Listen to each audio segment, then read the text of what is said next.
It's been a while since we had one of these talks.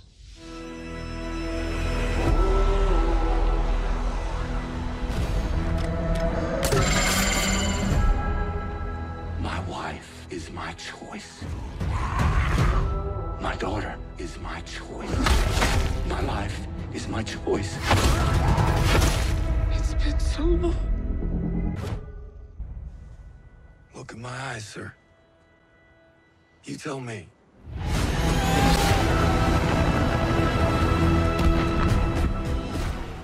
Eh bien, les amis, nous voici donc réunis pour la vidéo analyse et critique de l'épisode 5 de Walking Dead The Ones Who Live.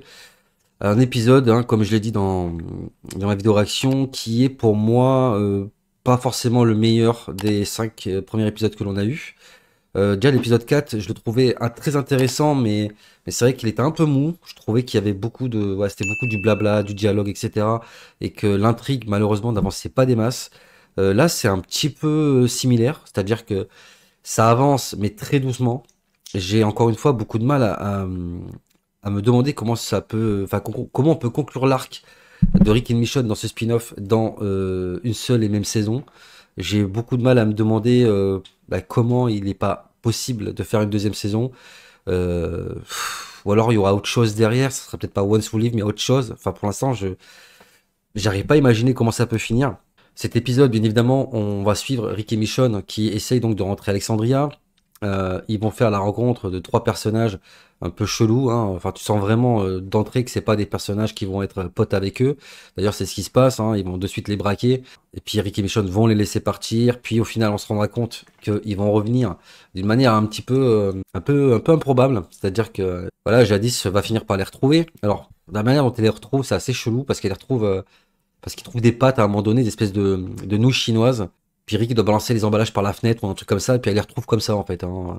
Puis il y a d'autres trucs, hein, mais moi ce qui m'a surtout choqué c'est ça. Mais bref, passons. Elle les retrouve.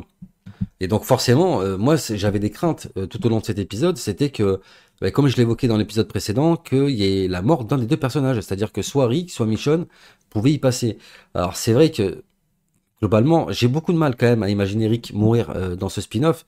Parce que ça serait juste débile. Je veux dire, à la limite, Michonne, j'ai plus de crainte la concernant, parce que déjà l'actrice, elle est très demandée dans des films, machin, puis elle a peut-être pas envie de rester dans l'univers Walking Dead indéfiniment, elle a peut-être pas envie que son personnage lui colle à la peau, tout comme c'est déjà certainement le cas pour Andrew Lincoln, qui à mon avis va avoir beaucoup de mal à s'en détacher, hein, mais bon, c'est pas la première fois qu'on voit ça. Ça a été le cas notamment pour voilà, Sarah Michelle Gellar qui jouait Buffy, tu la voyais pas dans autre chose que Buffy ou dans des films d'horreur, des trucs comme ça.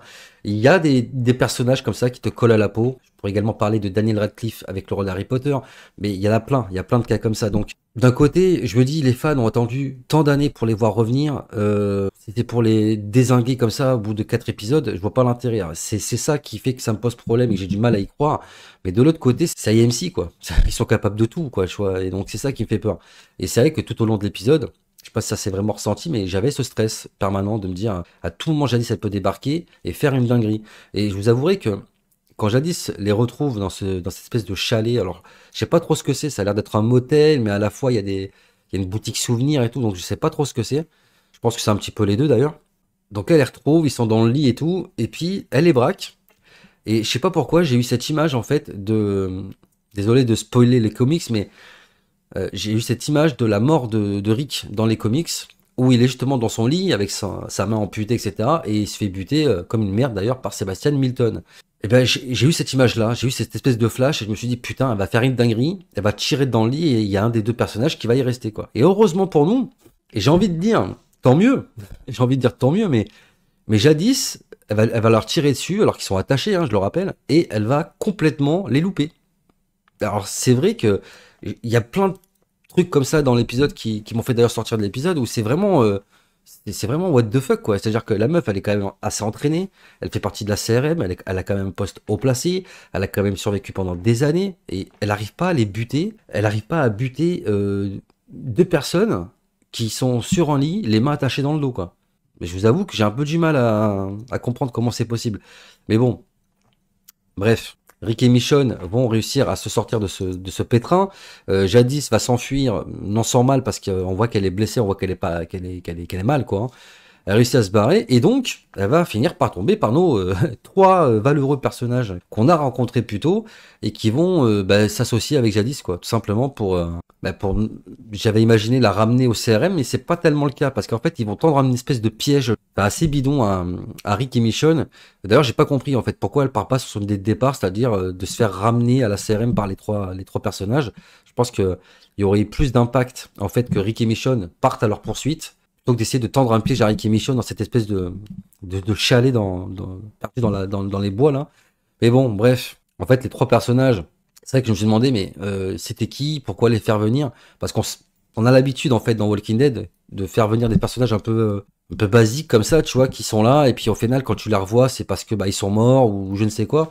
Enfin, ils n'ont pas vraiment un rôle majeur, en fait. Hein. Puis c'est exactement ce qui va se passer, hein, puisqu'ils vont mourir assez rapidement, après avoir bien évidemment tourné le dos à Rick et Michonne, qui les avaient aidés plus tôt.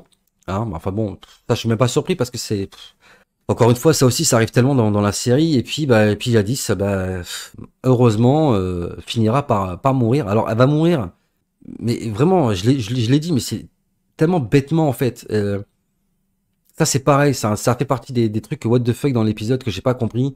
C'est-à-dire que elle est là, elle braque Rick. Encore une fois, on a cette espèce de montée de tension où, voilà, on connaît Jadis. Elle fait genre de passer un deal avec Rick et Michonne en disant, voilà, je vous tue pas, vous partez récupérer je sais pas quoi, le dossier, genre un truc comme ça. Et Rick, il rentre avec elle, il rentre avec Jadis, en fait, au CRM, et Michonne se barre et ne parle pas, en fait, de la communauté de la CRM. Donc, elle fait un deal avec Rick. Mais bon, voilà, c'était téléphoné à 3000 parce que Jadis, à chaque fois qu'elle a fait qu'elle a fait des deals avec Rick par le passé, elle a tout le temps essayé de lui mettre à l'envers. Et c'est exactement ce qui va se passer. Elle va ressortir un flingue, elle va rebraquer Rick. Et là, je me dis, putain, c'est pas possible, quoi. Trop de tension, trop de tension. Je me dis, putain, ça va mal finir. J'ai vraiment, encore une fois, tout le long de l'épisode, eu peur que l'un de nos deux héros finisse par y passer. Et heureusement, elle va finir par se faire bouffer par un rôdeur qui débarque comme ça dans son dos. Et c'est ça, en fait, le truc, c'est qu'elle les entend pas arriver, quoi. Ils sont littéralement derrière elle les entend pas arriver, quoi. Et donc, elle meurt bêtement parce qu'elle se fait bouffer à la gorge et bon, forcément, elle est condamnée à mourir. Donc, Rick va l'achever et on a fini avec Jadis. Alors, il y a quand même pas mal de choses qui se passent autour de Jadis. Là, je voulais vraiment m'arrêter sur ce qui se passe avec Jadis, quoi. Parce que c'est tout le moteur de l'épisode, quoi. C'est l'intrigue principale. C'est Jadis et qui part à la poursuite de Rick et Michonne. Alors sa mort, encore une fois, je trouve elle est assez bidon. Enfin, la manière dont elle meurt est bidon, mais sinon sa mort en elle-même est assez touchante. Tu sens le personnage un peu tiraillé en fait par ses envies, ses émotions. Tu sens qu'elle aime quand même, elle apprécie quand même les personnes qui se trouvent à Alexandria. Je pense pas qu'au fond d'elle, elle ait vraiment envie de les voir mourir. Je pense pas qu'elle n'aime pas Rick et Michonne, etc. Mais en fait, l'enjeu de la CRM est tellement grand et tellement fort que ça va au-delà, en fait, je pense, des émotions qu'elle peut avoir pour d'autres personnes ou d'autres communautés. Et en fait, c'est ce qu'elle dit, quoi. Elle fait un choix. Le choix, c'est celle de l'humanité. Et je suis assez d'accord avec elle dans le sens où, malgré que je ne cautionne absolument pas ce qui se passe à la CRM et la manière dont ils font les choses, il faut quand même reconnaître une chose qui est évidente, c'est que la CRM, c'est l'avenir. Je veux dire, avec les ressources qu'ils ont, la communauté qu'ils ont, etc., c'est vraiment le truc qui fait qu'on peut espérer à une nouvelle civilisation post-apocalyptique, quoi.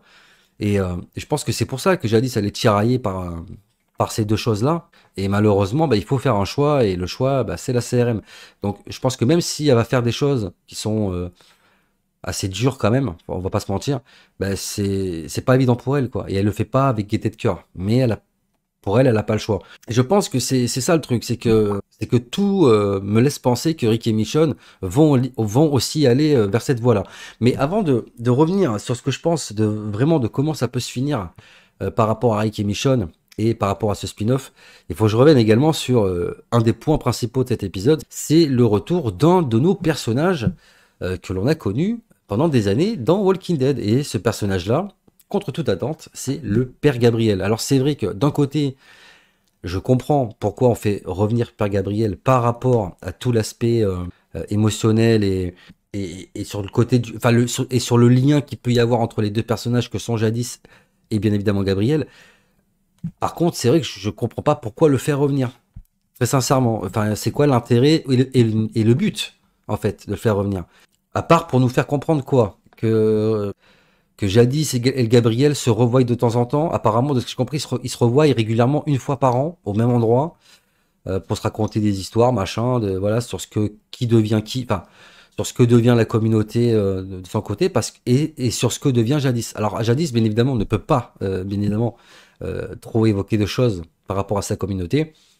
Mais c'est vrai qu'on pourrait se dire, au final, elle essaie de garder quand même un lien avec cette ancienne communauté, encore une fois, qu'elle apprécie. Et par le biais de Gabriel, ça lui permet d'avoir un petit peu des nouvelles aussi de ses anciens amis. Ce qui peut prouver également, comme je l'ai dit précédemment, que Jadis n'a pas perdu non plus son humanité et son affection pour ses anciens camarades, entre guillemets, qui, faut quand même le reconnaître, lui a quand même sauvé le cul.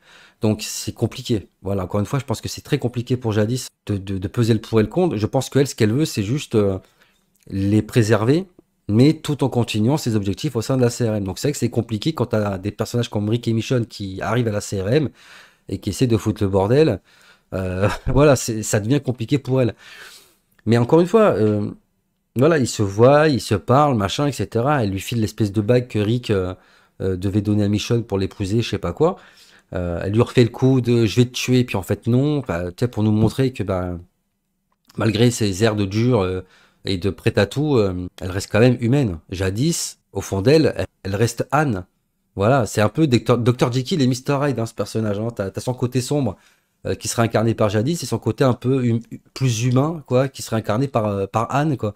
Mais, euh, mais encore une fois, c'est vrai que au-delà de tout l'aspect, encore une fois, émotionnel et de ces liens qu'on essaie de nous faire avec la série mère, etc., de faire revenir un personnage comme Gabriel, qui va évoquer aussi les noms d'Eugène et de Rosita, et à son âme.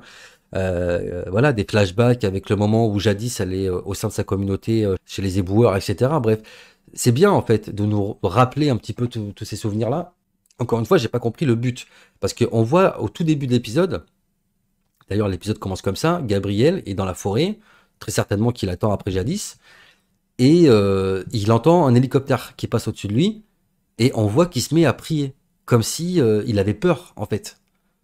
Et moi, forcément, en voyant ça, et voyant le père Gabriel, Jadis, etc., je me dis, est-ce que le lien, ça serait pas de nous faire comprendre que ça y est, en fait, la CRM, elle a attaqué Alexandria, et c'est pour ça que le Gabriel a l'air de flipper, de stresser comme ça a l'air de nous le montrer. Et puis finalement, non. Parce que en tout cas, c'est pas évoqué. C'est pas évoqué que la CRM a attaqué Alexandria.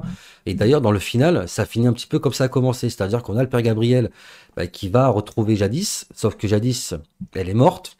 Et que forcément, ça m'a fait de la peine quand même pour lui, parce que lui, il sait pas en fait, qu'elle est plus là. Et en fait, ça va forcément lui faire du mal de savoir qu'elle est plus là. Et, euh, et c'est surtout ça, en fait, le truc, c'est que l'épisode finit où tu vois qu'il essaye d'attendre Jadis, qui ne va pas revenir. Et on a encore une fois cet hélicoptère euh, qui a l'air de le survoler, etc. Bref.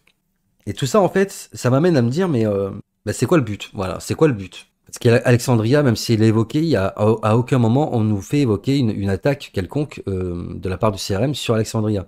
Mais encore une fois, je pense que c'est pas anodin. Je veux dire, si le Gabriel il était là dans cet épisode, c'est qu'il va se passer quelque chose, à mon avis, de fou dans l'épisode 6.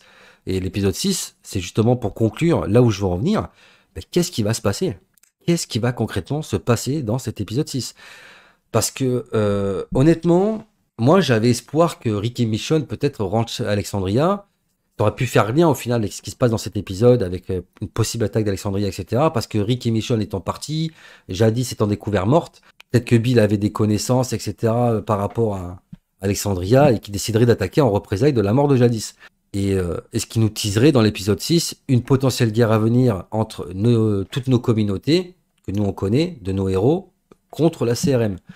Et puis au final, pas du tout. Et moi, là où j'ai des peurs, c'est qu'au final, cet épisode, concrètement, qu'est-ce qu'il nous raconte? Il nous raconte que Rick et Michonne ne vont pas rentrer à Alexandria, qu'ils vont repartir dans la base de la CRM. Alors, c'est pas la ville où on était avec Rick et tout, c'est Cascadia. C'est-à-dire là où Rick et Michonne étaient envoyés pour, rappelez-vous, avec une machine là, foncer dans une horde de rôdeurs pour les faire exploser, etc. Bref, d'ailleurs, l'épisode où Thorne a voulu buter Michonne. Bref, passons. Le dossier, apparemment, il est ici dans les appartements de Jadis. Donc, mais il va quand même falloir que Rick et Michonne repartent dans cette communauté-là.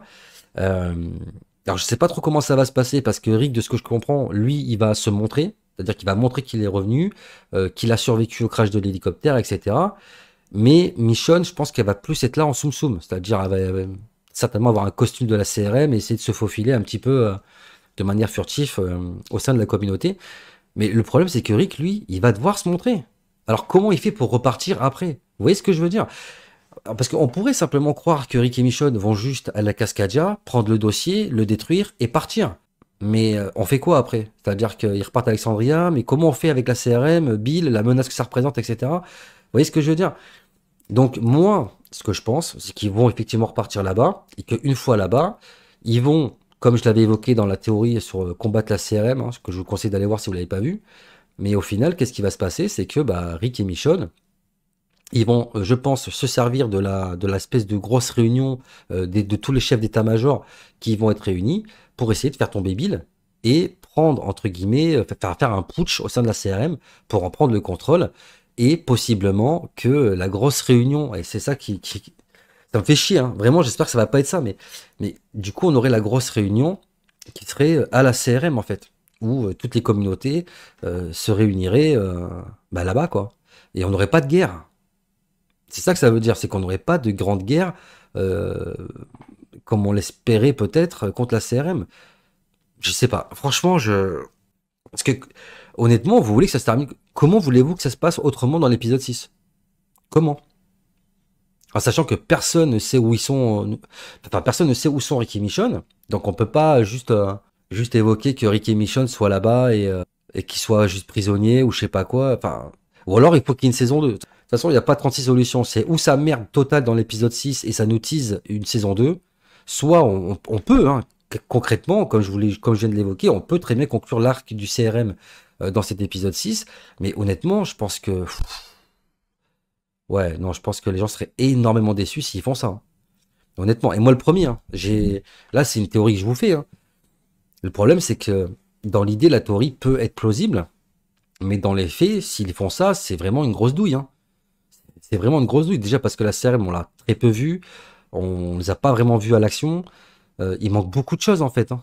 C'est ça les craintes que j'avais aussi pour les. Enfin, en général, pour un spin-off comme ça en 6 épisodes, c'est que pour tout montrer, c'est compliqué, quoi. Alors ça partait bien, c'était assez rapide avec des retrouvailles Rick et Michonne dès le premier épisode, etc. Mais j'ai l'impression que voilà, on a eu un épisode 4 et 5 un peu mou, qui raconte pas grand-chose.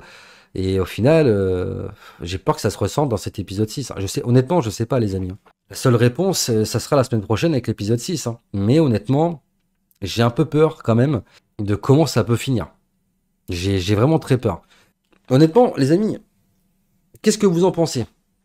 Qu'est-ce que vous en pensez concrètement? Est-ce que vous pensez que j'ai raison, que ça va finir par un putsch à la CRM la semaine prochaine, on renverse Bill, qui aura servi à rien? Franchement, déjà rien que ça, quoi, ça serait catastrophique.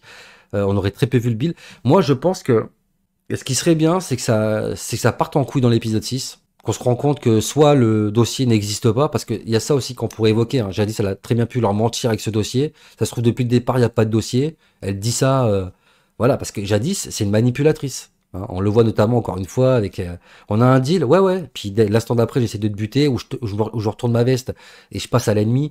Bref, Jadis, ça a été que ça, à chaque fois qu'on l'a vu dans ces situations-là dans la série. Donc, imaginez 30 secondes que Jadis mente avec ce dossier depuis le début. Ça se trouve, il n'y a pas de dossier. Elle a dit ça encore une fois pour mettre un coup de pression à Rick. Et dans un second temps, hein, comme on l'a vu dans cet épisode, face à la mort, peut-être également pour préserver Alexandria et le père Gabriel et compagnie, elle continue de faire croire qu'il y a un dossier qu'il faut qu'ils aillent le récupérer.